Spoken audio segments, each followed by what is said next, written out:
Nasdem sekalipun telah resmi mencapreskan Anies Baswedan, namun mereka mengatakan akan tetap berkomitmen mendukung pemerintahan Presiden Joko Widodo sampai akhir nanti, sampai selesai, artinya sampai Oktober 2024. Nah, hal ini dikatakan oleh Sekretaris Jenderal mereka, Johnny Gerard Plate, belum lama, 12 Oktober yang lalu. Ada baiknya kita dengarkan seperti apa statement dari Sekjen Nasdem ini. Kemenangan konstitusional presiden yang hampir bersama presiden serahkan sama presiden ya. Dari awal kami adalah pengusung capres ya, sampai memenangkan capres 2 periode, bahkan Pak Joko Widodo dalam hal ini sebagai presiden. Kami berkomitmen untuk bersama-sama Pak Jokowi sampai selesai masa tugas Pak Jokowi ya, dengan baik, agar Pak Jokowi juga nanti menyelesaikan pemerintahannya dengan baik. Nasdem akan mengawal kontinuitas pembangunan yang sudah dilaksanakan oleh Bapak Presiden Joko Widodo. Apa yang kurang lagi? Dari pernyataan Sekjen Nasdem itu bagi saya yang penting adalah poin ketiga, yaitu tentang kontinuitas pembangunan. Poin ketiga ini terkait dengan analisis intelijen.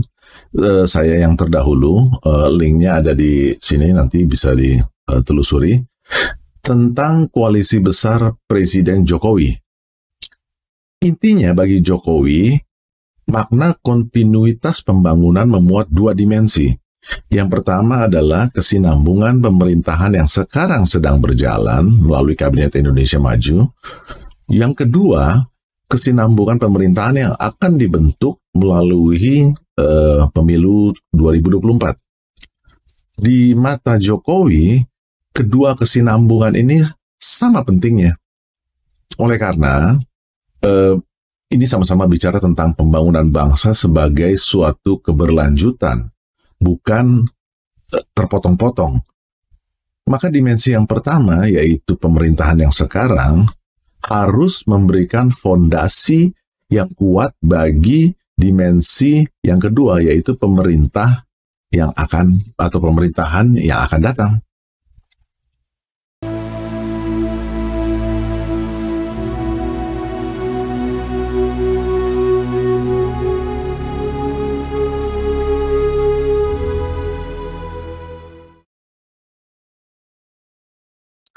Megawati Soekarno Putri yang beberapa bulan belakangan ini banyak bicara tentang geopolitik Indonesia, akur dengan visi Jokowi ini.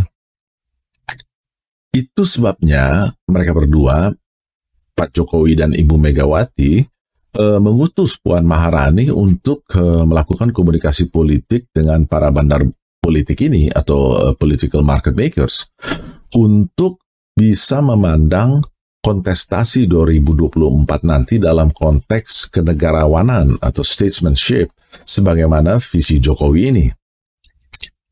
Di era Orde Baru dulu, inti konsep GBHN atau Garis Besar Haluan Negara adalah soal bagaimana bangsa Indonesia memandang pembangunan dirinya atau nation building dalam tata dunia yang sedang berkembang tempo itu. Ini artinya apa yang mau dikerjakan oleh bangsa Indonesia tidak bisa dilepaskan dari konteks geopolitik global yang sedang berkembang. Masa itu tentunya. Nah, GBHN ini diupdate setiap 5 tahun sekali, dan antara GBHN yang satu dengan lainnya harus berkesinambungan. GBHN ini yang dikerjakan di level MPR, Majelis Permusyawaratan Rakyat, menjadi mandat bagi presiden terpilih berikutnya. Walaupun tentu kita tahu bahwa di masa itu ya selalu Jenderal Soeharto terus yang menjadi presiden. Hari Sabtu lalu, tanggal 8 Oktober 2022, Megawati Soekarno Putri dan Presiden Joko Widodo melakukan pertemuan di Batu Tulis, Bogor. 4 hari kemudian, tanggal 12, Johnny G. Plate menyatakan statementnya tadi. Nah, di balik statement itu, Plate mengindikasikan bahwa dia sudah paham kalau soal kontinuitas pemerintahan dan ini jelas soal pembangunan, merupakan salah satu concern utama Jokowi yang juga dibicarakan dengan Megawati di Bogor. Di balik kalimat Sekretaris Jenderal PDIP Hasto Kristianto yang seperti ini dilakukan bagi masa depan bangsa dan negara, demi kesinambungan kepemimpinan dan seterusnya, serta kepemimpinan yang akan datang dan seterusnya. Bagi saya, statement Hasto ini merupakan konfirmasi bahwa apa yang dibicarakan di batu tulis itu sangat berkaitan dengan tantangan yang ditimbulkan dari manuver pencapresan Anies Baswedan oleh Nasdem terhadap visi kontinuitas pemerintahan atau pembangunan yang dibayangkan oleh Presiden Jokowi. Mengapa begitu? Karena pada kenyataannya manuver pencapresan Anies oleh Nasdem itu memang potensial menggerogoti kesinambungan pemerintahan yang sekarang masih harus bekerja sampai Oktober 2024. Jadi masih 2 tahun lagi. Bagaimana menggerogotinya? Bisa dipastikan akan muncul dualisme sikap yang paradoksal dalam koalisi besar Jokowi itu sendiri. Apalagi secara pribadi, Presiden Jokowi punya trauma soal ini dari pengalamannya bersama Menteri Pan-RB Asman Abnur yang adalah kader PAN. Kinerja Menteri Asman Abnur ini sebetulnya tidak jelek di mata Presiden Jokowi sejak mulai menjabat 26 Juli 2016. Tetapi kemudian dia terpaksa di reshuffle pada 15 Agustus 2018. Ada sementara pihak yang menyebut beliau mengundurkan diri, tapi mengundurkan dirinya pada tanggal reshuffle. Jadi saya rasa dia sudah mencium bahwa itu hari terakhirnya. Alasannya apa? Terjadi dualisme sikap yang paradoksal. Jadi PAN punya kader di pemerintahan, Asman Abnur. Tetapi ketua Dewan Kehormatan mereka, Amin Rais, itu terus saja melakukan kritik dari luar, dari ruang publik, yang membuat Jokowi merasa seperti sleeping with an enemy.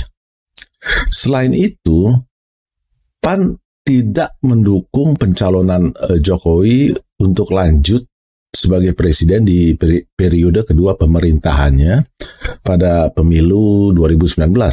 Jadi kedua hal ini yang menjadi trauma bagi Presiden Jokowi. Nah, hari ini apa yang disuarakan Anies Baswedan adalah juga menjadi suara Nasdem, bukan? Apalagi Surya Paloh sudah bilang kalau pilihan cawapres dari Anies nanti atau oleh Anies nanti itu adalah pilihan Nasdem juga. Walaupun bagi saya ini sesuatu yang absurd. Oleh karena itu berarti perihal Pilpres yang maha penting bagi nasib Nasdem di 2024 sepenuhnya berada di tangan Anies Baswedan yang bukan kader. Nah, setelah 16 Oktober 2022 nanti, yaitu Anies pensiun, Nasdem tentu akan membawa Anies keliling Indonesia untuk mulai jualan narasi mengapa dia merupakan pemimpin harapan yang lebih baik dari Jokowi. Ya, masa sama saja atau lebih jelek, itu tidak mungkin.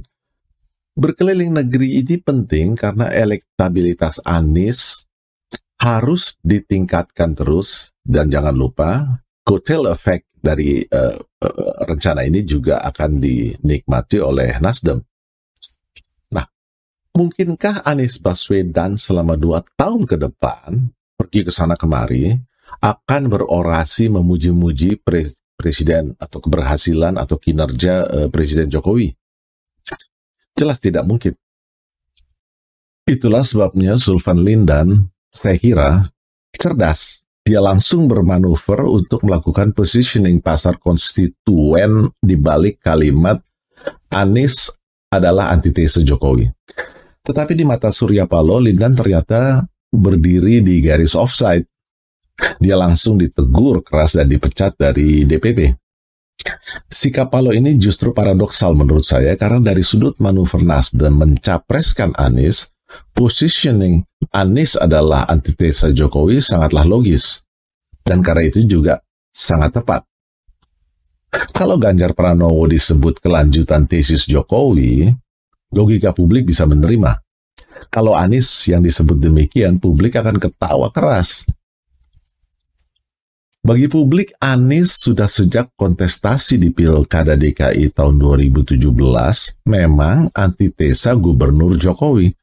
Sedangkan Ahok lah yang menjadi kelanjutan dari tesis Gubernur Jokowi. Nah, sikap keras Surya Paloh kepada Sulvan Lindan ini menunjukkan dilema yang sedang melanda pikirannya. Jadi begini, tensi politik menuju 2024 grafiknya itu pasti naik terus. Tidak mungkin turun. Apakah seluruh kader Nasdem akan disulvan lindankan oleh Surya Paloh kalau mereka berbicara dengan tone negatif terhadap pemerintahan Jokowi di saat tensi politik itu semakin memanas? Tidak mungkin. Bagaimana Surya Paloh akan bersikap bila nanti kader-kader dari koalisi Nasdem, entah PD, entah PKS, meminta Anies untuk mengambil posisi antitesa Jokowi di balik macam-macam kritik, mungkin juga rundungan, yang memang perlu dilontarkan terhadap kinerja Presiden Jokowi. Nah, mereka ini jelas di luar kendali Surya Paloh. Nah, lebih jauh lagi, apakah Paloh nantinya bisa mengendalikan Anies dalam situasi itu? Nah, saya akan membahas pertanyaan ini lebih detail lagi. Dalam jargon politik, apa yang sedang dilakukan Nasdem ini disebut lame ducking. Nah, ini istilah dari kata benda lame duck, yang arti harafiahnya adalah bebek lumpuh. Tapi arti kontekstualnya adalah, dalam bahasa Inggris, a period of a losing mandate and position from the outgoing incumbent after the election of a successor. Jadi, satu masa di mana dalam konteks presiden, sudah ada presiden terpilih, tapi presiden petahananya masih menjabat, sehingga menunggu beberapa saat, biasanya ada hitungannya bulan, itu memberikan satu efek psikologis di publik bahwa sebetulnya masa depan sudah hadir, tapi presiden yang berkuasa atau petahana ini masih dalam jabatannya dan masih memiliki mandat untuk diselesaikan pada tanggal tertentu. Itu kira-kira. Nah, hal ini diekspresikan oleh Sekjen PDIP, Hasto Kristianto, begini. Kan mereka mau Jokowi cepat-cepat saja. Jadi, manuver Nasdem yang pasti menimbulkan dualisme paradoksal di kabinet Jokowi saat ini, bagi Presiden Jokowi dibaca sebagai strategi untuk mempercepat lame ducking posisi kepresidenannya untuk selama 2 tahun lamanya sampai Oktober 2024. Dan tidak hanya soal lame ducking, Jokowi juga membaca manuver pencapresan Anies ini sebagai strategi untuk melumpuhkan koalisi besar yang sedang diupayakannya. Melalui pencapresan Anies, Nasdem sebetulnya sedang berusaha menggeser blok-blok politik yang telah terbentuk saat ini, tetapi Jokowi tahu PD dan PKS juga sedang berusaha agar PAN dan PKS, maksud saya PAN dan P3, bisa ditarik masuk ke dalam lokomotif bandarmologi blok Nasdem dan PD dan PKS ini. Oleh karena ada kepentingan untuk menstabilkan koalisi ini. PD dan PKS tahu bahwa nasib mereka itu dikunci oleh Surya Paloh. Kalau Nasdem back out, maka trio ini bubar dan gagal mencapreskan Anies. Oleh karena syarat presidential threshold atau PT tidak terpenuhi. Tetapi bila PAN dan P3 masuk, maka ancaman ketidakstabilan akibat kondisi interlocking ini bisa teratasi. Anies dengan demikian diharapkan menjadi solidarity maker untuk keperluan stabilisasi, mengingat konstituen kedua parpol ini memiliki irisan yang besar, artinya profile swing votersnya relatif sama. Namun kalau PAN dan PPP pada akhirnya bergabung bersama trio Nasdem, PD, PKS, bukankah secara de facto itu juga berarti suatu upaya untuk melumpuhkan koalisi besar Jokowi, sekaligus at the same time mendorong lemdaking pemerintahan Jokowi yang masih harus bekerja sampai Oktober 2024. Sebaliknya, kalau faktor Anies sebagai solidarity maker berhasil menarik PAN dan P3 ke dalam blok politik trio Nasdem, PD, dan PKS, maka itu berarti Anies tidak lagi tergantung dengan Nasdem. Syarat PT, Presidential Threshold Coalition ini tanpa Nasdem untuk mengusung Capres Anies Baswedan sudah lebih dari cukup, 29%. Inilah dilema Surya Paloh. Apalagi dia paham betul isi pikiran Jokowi. Paloh tahu reshuffle kabinet bagi Presiden Jokowi adalah justru untuk memastikan bahwa pemerintahannya tidak mudah dibebek lumpuhkan dan masih bisa kerja efektif sampai Oktober 2024. Di reshuffle keempat ini, Jokowi jadi memiliki peluang untuk mengganti orang-orang Nasdem dengan mereka yang lebih berkualitas, agar tidak mudah dibebek lumpuhkan. Selain itu, reshuffle kabinet keempat nanti memang akan digunakan oleh Presiden Jokowi sebagai means and ways, prasarana dan cara untuk mengkonsolidasikan koalisi besarnya yang tersisa. Ini artinya kocok ulang. Dan mereka yang masih committed untuk berlanjut ke 2024 sampai 2029. Maka di reshuffle keempat ini Jokowi pasti juga akan menambahkan jatah kader-kader parpol yang masih mendukung visi besarnya. Sejak jadi presiden di 2014, Jokowi sudah total melakukan 7 kali reshuffle kabinet.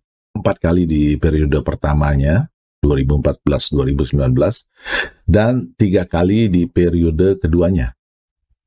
Reshuffle yang terakhir itu bulan Juni lalu. Maka reshuffle keempat nanti ini adalah hal yang biasa-biasa saja bagi Presiden Jokowi. Kita tunggu saja. Saya rasa sebelum akhir tahun ini. Demikian analisis intelijen kali ini. Kita jumpa lagi pada analisis intelijen edisi berikutnya. Tanah airku tidak kulupakan, kan